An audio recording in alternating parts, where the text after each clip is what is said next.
football we are here to talk about here onto the United Matters channel. It's the match preview. I was supposed to be doing it yesterday, but it got late, and I said, all right, it should be the first video to really open up your eyes today onto this channel, especially to the viewers. How are you guys? Where are you watching us from? I know lots of things are really going on through most of you.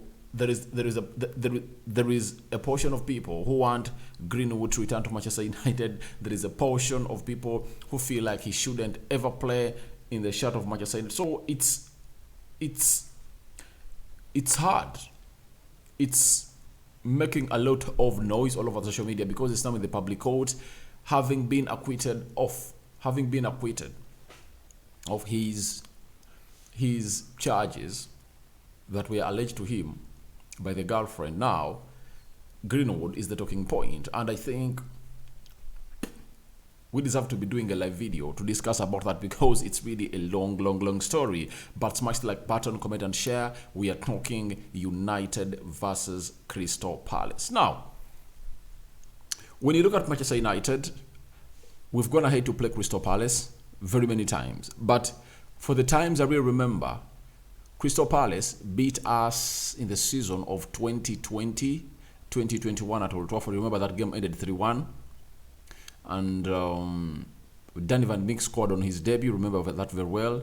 Then Wilfried Zaha scored a brace. I think in that brace, I think there were penalties that he really scored. Then after that, they came to Old Trafford. We beat them by 1-0. That's when Rangnick was the interim manager. Last season, it's the game that we ended up with, and we were beaten by 1-0. This season, when we played at their place, we drew 1-1. So in the previous 4 games, United have won 1, right?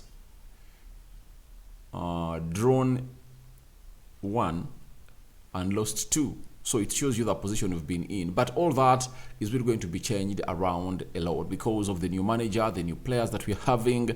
And obviously this game is going to be played at Old Trafford. I don't believe that they have a chance. Do you know why they don't have a chance?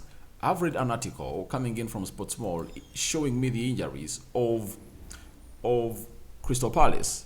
They are telling us that Wilfried Zaha is 6 weeks out. He's having a hamstring injury. James MacArthur is having a groin. Nathan Ferguson in the treatment room with a foot injury. So the only returnees they expect are Joachim Andersen, could be back. He's really a very good defender. And then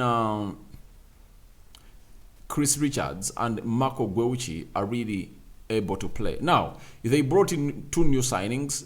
Albert Sambi-Lokonga is the most sounding signing they made in the January transfer window. On loan from Arsenal, he could be in position to start for the Crystal Palace side and make his debut for the team known as Crystal Palace. But remember, he played for Arsenal at Old Trafford and they lost by 3-1. So Crystal Palace is coming at Old Trafford in a game that is really going to be highly competitive, but I believe you're going to win that game of football. When you go to Manchester United, the absentees are Donny van de Beek out until the summer.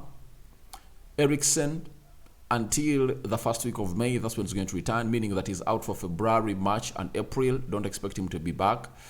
The other player that is unexpected to take part into that game is Diego Dallo. However much he returned to training yesterday, I don't believe that he has really made a very huge recovery to convince the manager Erik ten Hag to give him a position into that game of football. And according to how Aaron Wan-Bissaka is really playing, I don't think there is no reason to hurry Dallo back. Even you might put into consideration what happened to the lad when he really came in through at Manchester United early enough this season and he was really injured again. So I think there is no reason to hurry him back. He needs to be really rested, looked at very well, and I think he'll come in at the perfect time. To me, I believe he's coming in back at the perfect time because there are games you would expect him to come in through and play. I think right now, with Aaron Wan-Bissaka available, you can really try to give him some minutes, 20, 15, and get him used to the system of play because it is really hard to really hurry him back. And I think Ten Hag is really taking caution of what happened to the lad when he returned after getting that hamstring injury in the World Cup. The other one, is there anyone who is absent? I think the rest of the players are variable. De Gea is a variable, and very many other players are variable. Even Sabitzer is really one of those that is in contention to start, and we're going to talk about Sabitzer a lot into this game of football, because if you watch the game of Nottingham at Old Trafford, you exactly saw why we miss Sabitzer and why Ten Hag really wanted to put him into the match squad when you're playing them, though his visa was not really accomplished. But I have good news for you. He has been registered with the Premier League. His visa is done and dusted. Go to the website of the Premier League. Among the players of Manchester United, Sabitzer is among. So his inclusion is expected to play a very huge part into Erik Ten Hag's decision of who is going to start tomorrow against a side known as Crystal Palace. So don't forget to subscribe to this channel. Let's get into the most wanted of these. And Ten Hag is really going to be looking at making some changes, or really keeping a constant team that played against Nottingham, because he made good, huge changes. Lisandro Martinez and Rafael Varane never played in the game of Reading at Old Trafford. He brought them, and they played close to... Lisandro Martinez played 90 minutes, and Varane played close to 70 minutes, and was taken off. Then Bissaka played. Shaw and Malacia, a decision has to be made. Tom Heaton, the goalkeeper, obviously that is obvious. We know who's going to start unless otherwise something happens. Casemiro, Freddy, Sabitzer, who is coming in that midfield.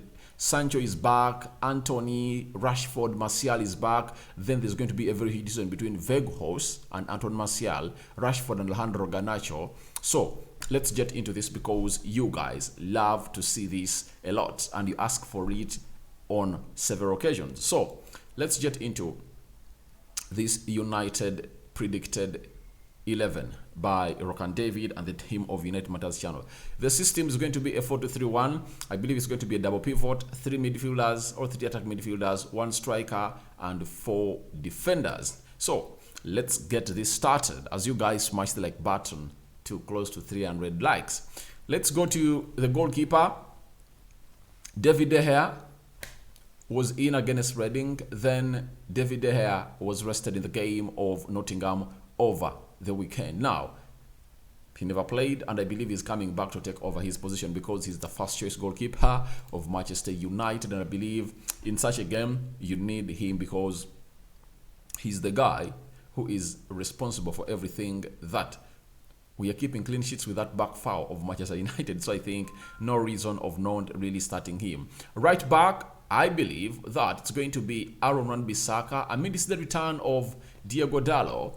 I believe Dalot is not yet fit, but I think we got an injury post of Diogo Dalot returning in training with the club, obviously doing the rest of business that he needs to get back to on the field of play soon. I know, think like 1 week, 1.5 weeks, he's really going to be back to full fitness, because if you are back into group training, that shows that you are ready to get yourself going. And these players have been going through, him as a player has been going through several drills of recovery to get him back in the squad and integrate him a lot, because all of us will agree Bissaka has really improved and has been transformed a lot by Erik Ten Hag, but Dalot gives us more to that game than Aaron Wan-Bissaka, especially going forward and even playing with confidence from back to goal, and the way he really transits his forward play. You get? This guy is really out of this world, and I think we need Dalot to return as soon as possible, such that Bissaka can be a backup. That's it, because we are lacking creativity, and his flamboyancy going forward is one to reckon with, especially in the games that are really coming in thick and fast. When you're playing Barcelona, I believe you need Dalot, because to really affect them, you need a player like Dalot to fly into those pockets of space in the wide and half spaces, and obviously getting a perfect cross. Even when he reaches the 18 yards box area, he does chop backs and then goes in for curling efforts, And he can be a very good player that is going to make Weghorst look better because he's a better cross of the ball than Aaron Wan-Bissaka. When we go to the left back, Malacia or Luke Shaw, I believe Luke Shaw is going to return. Malacia having played, I think, 2 games in the row, the manager has really said, all right, you've played 2 games in the row, then Luke Shaw is back. He's going to play 2 games in the row because in the game of Crystal Palace, he looked rusty going forward. In the defensive part, he was solid and great, but going forward, he looked rusty. Let's agree. He looked rusty, and I believe the manager needs to give him more games and more playing time to get him back to where he's supposed to be. Reason being, he has been away and he had some bit of illness. That's why he missed out on the game of Nottingham at the City ground and the game of Reading at Old Trafford. So the manager needs him fully fit in as far as the match fitness is concerned. That is Luke Shaw. Central defense, I think it's going to go unchanged. We are going to go with Rafael Varane, a man that really retired from international football and wants to give more time to the club. At the age of 29, he has retired, and I think it's the biggest positive to Manchester United that Varane wants to find himself fit every time, and he wants to rest his body to see to it that every time United needs him, he's available. Then Lisandro Martinez, I believe, is going to play as on the left side of central defense. Very good player, and he is the best passer of the ball from behind at Manchester United. Varane is the best defender, but I believe Lisandro Martinez, with time, he's going to really turn into the most important defender of Manchester United because he's complete. Amid his height, he's winning aerial duels, puts his body on the line, going forward and passing that ball. He's a genius. He's press resistant. I saw, was it Johnson trying to close him down on 2 occasions when you're playing Crystal Palace, and he really sent him the wrong way. And obviously, the entire crowd was sent into cheerment because the boy is really out of this world. Let's go to the double pivot. Obviously, we know that when he's fit, no one plays that position. That is Casemiro. Casemiro has proven to be the most important player at Manchester United. Others will say Rashford, but trust me, most important. Others are important, but the most important piece that needs not to miss out in the jigsaw of Erik ten Hag is Casemiro, and that has been proven on several occasions here at Manchester United. Now, in the double pivot, this is where the argument comes in through and commences. Do you start Freddie or do you start Sabitzer? Scott McTominay is nowhere near this conversation. Do you know why? He's injured also for some weeks. We don't know when he's going to return, but the manager might give us an update of his return today in the press conference, because I think in the next 3 hours after upload, he's going to be conducting a press conference. That is Erik ten Hag. Now, after that, Sabitzer or Fred. I believe Freddie gives you the combativeness, the hard work, being tenacious, causing the opponent to feel his presence in the physical bit of it, and running all over the pitch. He can get you goals. In the previous 2 games, they've scored two goals in each game. Against Reading, he scored 1.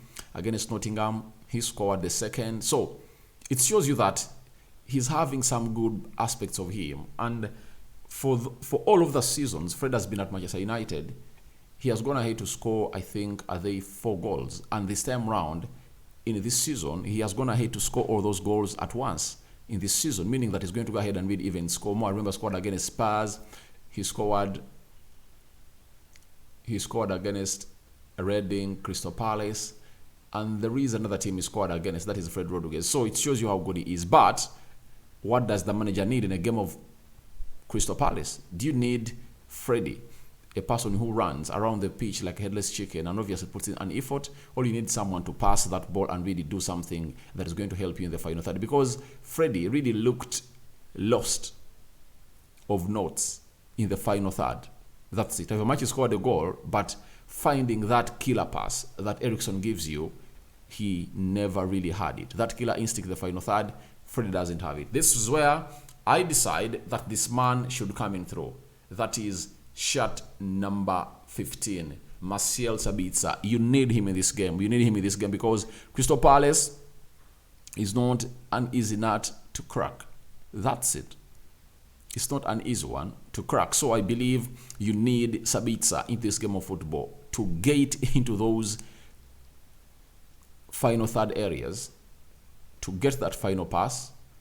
He has a very good shot on him. Secondly, he can release a striker at the half line. He has that pass of him.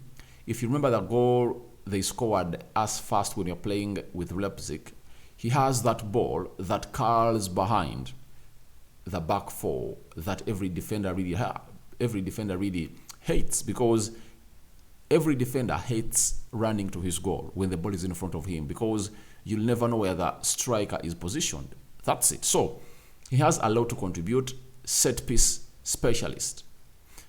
Hard shot on him.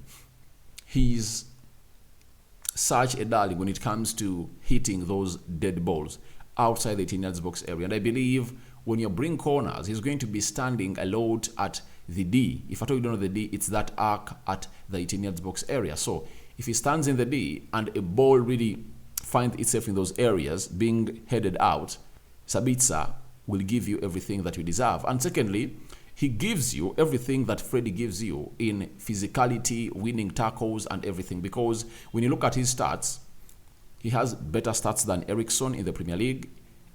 The likes of Kevin De Bruyne, Odegaard, in contributions in the final third are not far much better than him. So it shows you that per 90, you will need his services in this game of football. He trained with the club yesterday, that is Thursday. Even today he's training with the club. I believe the best way to usher him into the team of Manchester United is at Old Trafford and give him. The manager might decide either to start him or not to start him. That is his, but I believe he's making his debut. I believe it's a full debut. If it is not a full debut, but he's going to come in through and really play a part into that game of football. Then the rest, you know how it's going to stand. Bruno Fernandes, man on fire. I gave him the man of the match in the recently concluded game of Nottingham Forest that ended 2-0, that saw us go to Wembley with a goal aggregate of 5-0. I can't say enough of this guy. This guy is trying to really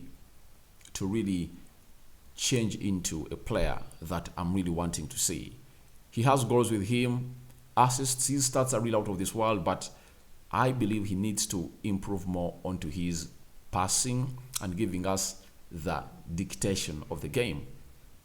And the pass he really puts out Rashford in the second goal we score against Nottingham is one to talk about. So I believe he's really going to be very important in this game of football, and obviously showing us that even when Sancho came in through, he drifted off the right and played very well. So some people will be calling, let's see Sancho start in that position. I think the manager really made it clear that he wants to see every player at Manchester United play in more than one position. Then on the right wing, people will call for Sancho to start ahead of Anthony, I know, but I believe it's Anthony, not so? It's going to be Anthony to play off the right attack center midfield, and the left attack center midfield, Rashford or Garnacho. I think the only answer, Rashford is really undroppable, and the reason that's why the manager dropped him is to give him some rest. In the game of Reading, he played close to 58 minutes. Garnacho came on through. Then in this game of Nottingham, he played 30 minutes, had an assist. So we are waiting to see what contribution is going to bring into Manchester United as far as Crystal Palace is concerned. And in this game of football where we're going, we will want to always kill off these games thick and fast. That's it. So the manager is going to bring his best 11. Who is leading the line? Weghorst or Anton Martial? I believe, having scored against Nottingham, and Ten Hag making it clear that this player is really so much a contributor to what United gives us, and we play better when you're having him. That is Anton Martial. I believe he's really going to be put into the pitch to lead the line of Manchester United. So that is how I believe Ten Hag is going to go ahead and really stand as we talk on the team known as Crystal Palace. So your thoughts to that are welcome in the comment section below about my starting 11 and what your thoughts are. But my prediction is simple. I believe they are really going to face it rough. That's it. They are going to be beaten left, right, and center. It's really going to be a very huge margin Because for Crystal Palace, in their previous games they've been playing away, they've not been scoring goals. That's it. They're really shite of players like Zaha, and is one of the threats that we've been having. But Eze is a variable. Olise, who scored in the late minutes, is really a variable. But they're coming to Old Trafford knowing that in the previous 5 games at Old Trafford, we are unbeaten in the Premier League. That's it. Before the World Cup, we had beaten Tottenham Hotspur. We had beaten not Newcastle. We had beaten West Ham. Then we returned. We beat Nottingham, Bournemouth, on which other side fell on our sword at Old Trafford in the Premier League. Man City. So those are the 5 teams that have really fallen on our sword ever since the return from the World Cup. So 100% believe they are going to be beaten by 3-0 at Old Trafford. I think it's really going to be a very huge humbling and a statement for the team of United, because the fact is the team is starting to take shape, and you see to it that these players are really working hard to see to it that they really get this done and dusted. So that's it for me here onto the United Matters channel. That is my starting 11 predicted. De Gea in goal, Bissaka right back, Shaw left back, Lisandro Martinez and Varane in the central defense, Sabitzer and Scott and Casemiro playing into a double pivot, then Anthony playing as a right-attack midfielder, Bruno Fernandes playing as a central-attack midfielder, Rashford left-attack midfielder, then Martial to lead the line. So your thoughts are welcome in the comment section below. I sign out for now. See you later. May the Almighty bless you abundantly. Rock and David remains my name. What's up, you guys, on United Matters channel? Continue to subscribe, and your predictions are welcome in the comment section below. Why not say bye-bye for now and return back later when the press conference is done and dusted by the Dutch manager, Erik ten Hag. Not so? I think that's what you guys are really waiting for. You want to see his reply on Mason Greenwood having been acquitted of his charges. He's a free man. Let's wait and see what Ten Hag is going to say, and we're going to come and react to it immediately when the press is done.